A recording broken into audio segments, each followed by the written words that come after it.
Hello everyone, my name is Purva Jazavra Pawar and I pursue MBA from SAS Institute of Management. Today we are going to know about research process. Research process. Research process consists of a number of closely related activities, but such activities overlap continuously and do not follow a strictly prescribed sequences.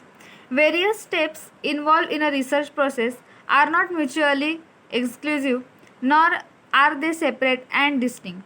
They do not necessarily follow each other in any specific order, and the researchers has to be constantly anticipating at each step in the research process the requirements of the subsequent steps. However, the following orders concern various steps provides a useful procedural guidelines regarding the research process. First, defining research problem. Second, extensive literature survey. Formulating of hypothesis. 4. Preparing the research design. 5th, determining sample design. 7. Execution of the project. 6. Collection the data. 8. Analysis of data. 9. Testing of hypothesis. 10. Generalization and interpretation. 11. Preparation of the report or presentation of the result.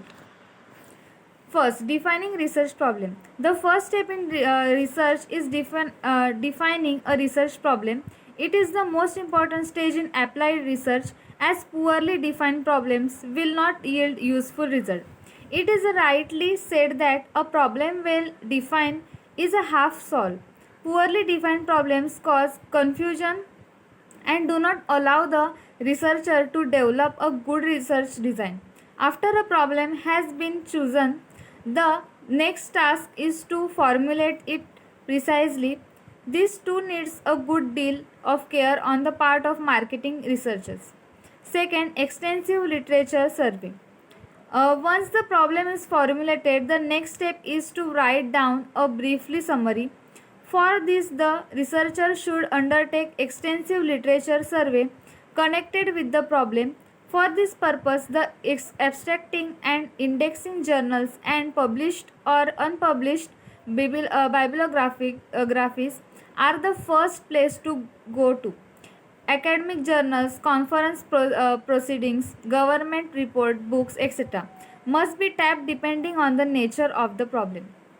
Third, formulation of hypothesis. Now the researcher should state in a clear terms the working hypothesis. Working hypothesis is a tentative assumption made in order to draw out and test its logical or empirical consequences. As such, the manner in which research hypotheses are developed is particularly important since they provide the focal point for research. 4. Preparing the research design. Research design is the conceptual structure within which research should be conducted. A research design specifies the methods and procedures for conducting a particular study. The researcher should specify the approach he intends to use with respect to the proposed study. Fifth, determining sample design. The researcher must decide the way of selecting a sample or the sample design. A sample design is a definite plan determined before any data are actually collected for obtaining a sample from a given population. Samples can be either probability samples or non-probability samples. 6. Collecting the data. The next step is to determine the sources of data to be used. The researcher has to decide whether he has to collect primary data or depend exclusively on secondary data. Sometimes the researcher's study is based on both secondary and primary data. 7. Execution of the project. The researcher should see that the project is executed in a systematic manner and in time. If the survey is to be conducted by means of structured questionnaires, data can be readily machine proceed. In such a situation, questions as well as the possible answer may be coded. 8. Analysis of data. After the data have been collected, the researcher turns to the task of analyzing them. The analysis of data requires a number of closely related operations such as establishment of categories, the application of these categories to raw data through coding, tabulation, and then drawing statistical inferences. Researchers should classify the raw data into some purposeful and usable categories. 9. Testing of hypothesis. After analyzing the data, the researcher has to test the hypothesis. Various tests such as chi-square test, t-test, f-test have been developed by statisticians for the purpose. The hypothesis may be tested through the use of the one or more of such tests depending upon the nature and object of research inquiry. 10. Generalization and interpretation.